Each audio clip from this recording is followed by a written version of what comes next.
Hello and welcome to English for a Better World, where you learn English while learning about the world through fun and deep lessons.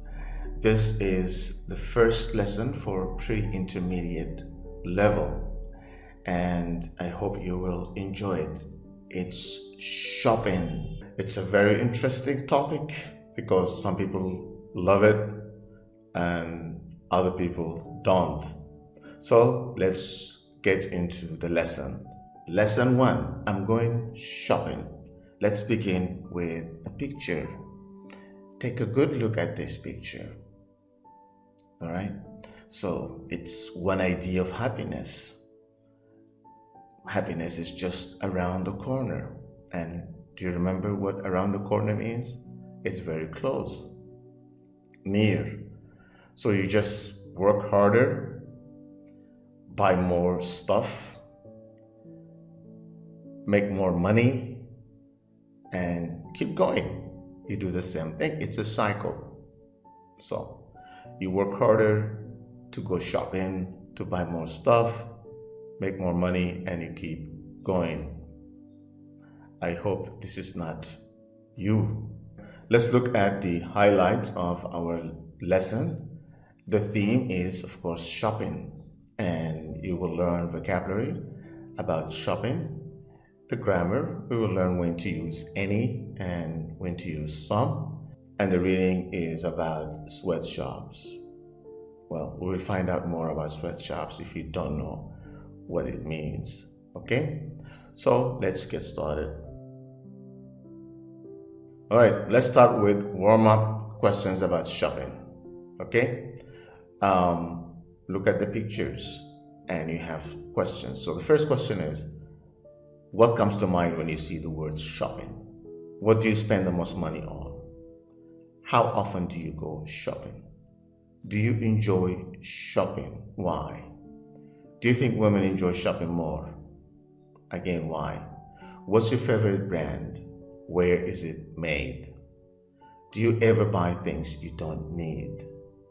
So look at the pictures. Obviously, you know shopping malls because they're everywhere and you have famous brands. Shopping spree is when you buy lots of stuff in a short time and, of course, buy what you need. Sweatshop, take a good look at that and guess what it means. And, of course, look at that, crazy shoppers in Black Friday. All right, so pause the video and answer the questions.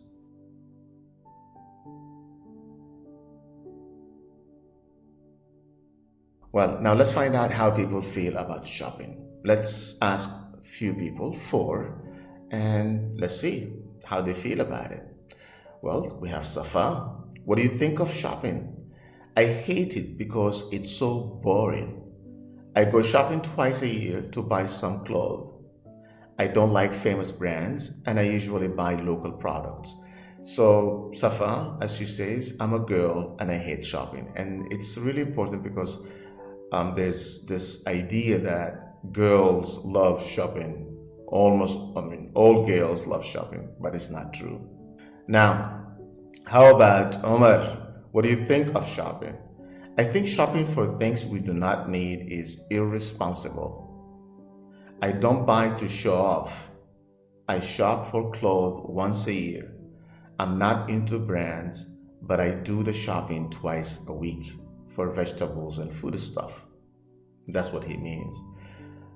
What about you? Do you feel the same way? And next we have Jane. What do you think of shopping? Shopping means lots of fun. I don't have to buy anything when I go shopping. I go shopping every week and I meet my friends at different shopping malls.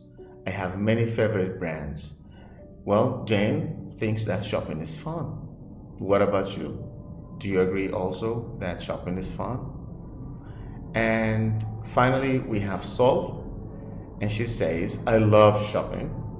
It helps me forget my problems. I go shopping whenever I have money and I love lots of famous brands. I also love it because I can hang out with friends. So now you have 4 different ideas about shopping. Who do you agree with? Speaking, this time, well, try to write a dialogue, okay, between a customer and an assistant at a department store. Use the questions in the box below. So let me read the questions. Assistant's questions. Can I help you? Or may I help you? How can I help you? What can I do for you? And what color would you like? What size would you like? Is there anything I can help you with? Would you like to try it on? How does it fit? And you have customers' questions. Could you help me, please? I'm trying to find. How much is this? How much are these? How much does this cost? Where can I find? Would you have this in another color or size? Where is the fitting room or changing room? Do you have smaller, bigger, larger size? So this is your turn to write a dialogue between an assistant and a customer at a department store. Pause the video and write the dialogue. Okay, so did you write your dialogue? All right, so this is an example of a dialogue between a salesperson and Mary at a department store. Okay, so fill in the blanks with the right phrase from the box. And the phrases are, the fitting rooms are over there. Here you are. How does it fit? I'll be back in a minute. How can I help you? That will be $30. Pause the video and complete the dialogue. How can I help you? I'm just looking right now. Thank you. Everything in this department is on sale today. If I can be of any help, just let me know. Can I try this sweater on, please? Certainly. The fitting rooms are over there. How does it fit? It's a little too big. Do you have a smaller size? I guess we do. Great. I'll have a look in the back. I'll be back in a minute. Yes, we have one. Great. I will take it. That would be $30. I guess the price is reasonable. Thank you. Have a good day. Well, we are still at a department store doing some shopping, right? So let's look at some of the pictures here. We have aisle, attendant, trolley, cashier, checkout, fitting rooms, shelf, escalator, grocery store, and supermarket.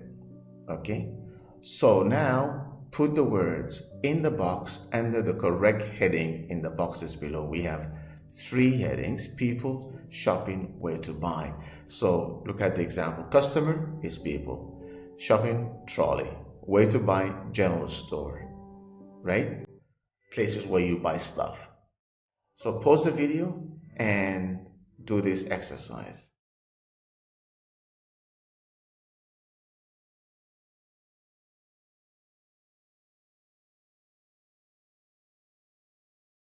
All right, next we have a dialogue. It's shopping for some food stuff. All right, so we have vegan grocery, soybeans, mushroom, and we have dessert, what we eat after a meal, right? And so fill in the blanks with the right phrase from the box. And the phrases are, do we need any apples or oranges? We don't have any fruits. What do we need? So we don't need any of that. Okay? And the dialogue is between Miko and Ali because they share the same apartment. They live in the same apartment. Pause the video and complete the dialogue. I'm going shopping. What do we need?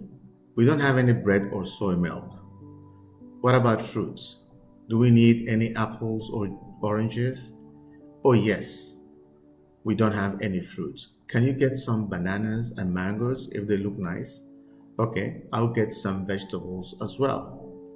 We need some onions and tomatoes. We have soybeans, don't we? Let's have mushrooms with it. We have broccoli already, so we don't need any of that. Shall I get something for dessert? We don't need it, but I'm sure we will eat it if you get it. Anything else? I really feel like eating fish. I'll get fish as well. Sweatshops. What do you know about sweatshops, guys? Look at the first picture. It shows a sweatshop. It's probably in China because almost everything is made in China these days. But it's also made in Southeast Asia, in Bangladesh. And famous brands, you probably know, most famous brands, if not all, are actually made in sweatshops. So to find out more about sweatshops, we will listen to a recording. Okay? I'll play the recording, listen carefully, and answer the questions. Most people don't know where their favorite brands come from and who make them. Most famous brands come from sweatshops in poor countries, and children make them.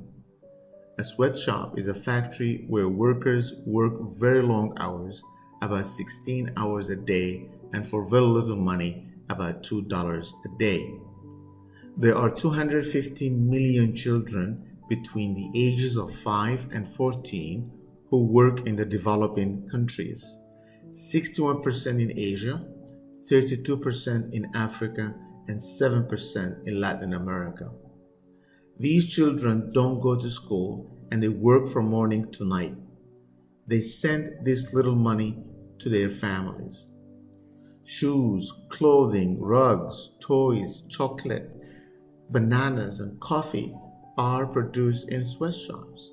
For example, Gap, Mark and Spencer, and Next make their products in sweatshops in Kapashira district of southwest Delhi in India.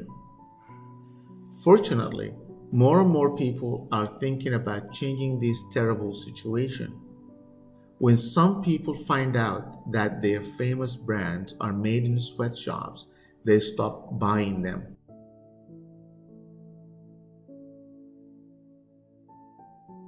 Finally, our grammar focus. Let's find out when we use some and when we use any. So use some in positive sentences. I have some friends. There's some money in my pocket. Use any in negative sentences or questions. Do you have any cheese? He doesn't have any friends in this city. But there's an exception. So use some when you offer or request something that is there. Would you like some bread? It's an offer. Would you like some tea? Or request, could I have some water? All right. So now fill in the gaps. Use some or any. Pause the video and do the exercise.